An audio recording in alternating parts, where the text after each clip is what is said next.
Hello everybody, good morning, buenos dias. Happy day 145 of the year. It's Monday morning, a new cycle of a new week, a new day. How are you feeling?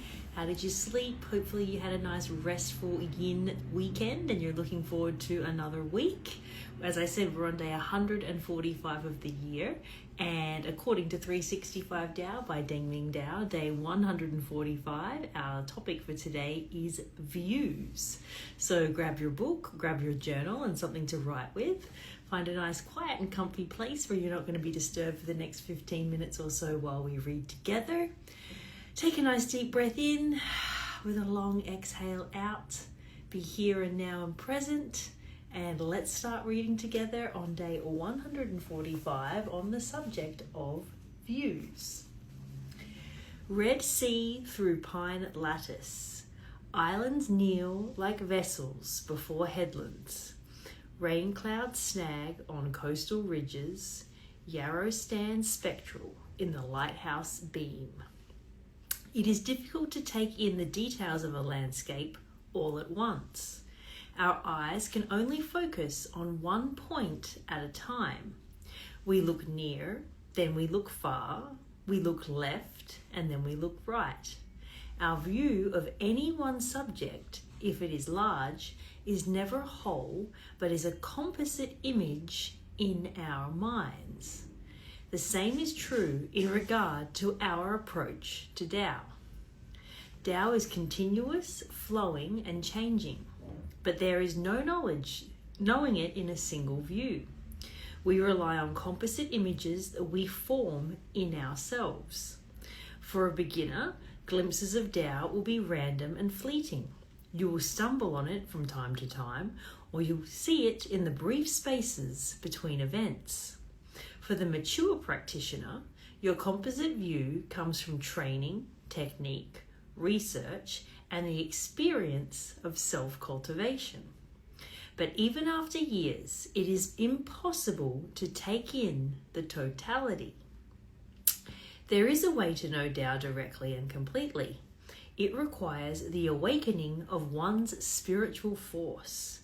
When this happens, spirituality manifests as a bright light. Your mind expands into a glowing presence. Like a lighthouse, the beacon of energy becomes illumination and eye at the same time. Significantly, however, what it shows, it also knows directly. It is the light that sees. Interesting way to think about the subject of views on this Monday morning. It's interesting how it says here that if something's really, really large, we can't take it all in at once. Our brain kind of compartmentalizes it down into smaller pieces so that we can comprehend the whole. That's, especially true of if we're looking at from a vantage point and looking at something. But you could also use that as a metaphor for things in life, right? Rather than trying to tackle a huge problem or a huge situation all in one go, in one huge chunk, that can be overwhelming, right?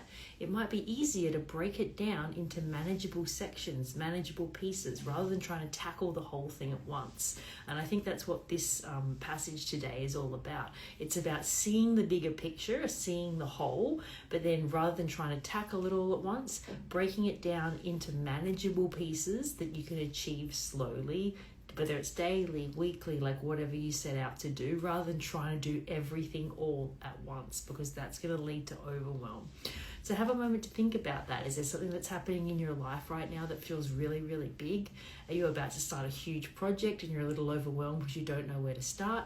Maybe take a step back, look at the bigger picture, but then break it down. Be like, okay, what can I break down from here? What can I achieve in this little chunk?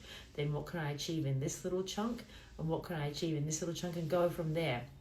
Rather than trying to do everything at once, break it down into manageable pieces or manageable projects, manageable days, manageable hours, however you want to break it down, and then work through the entire project that way rather than trying to do it all in one go. So thank you so much for being here for 145 days of this year, and I will check in with you tomorrow.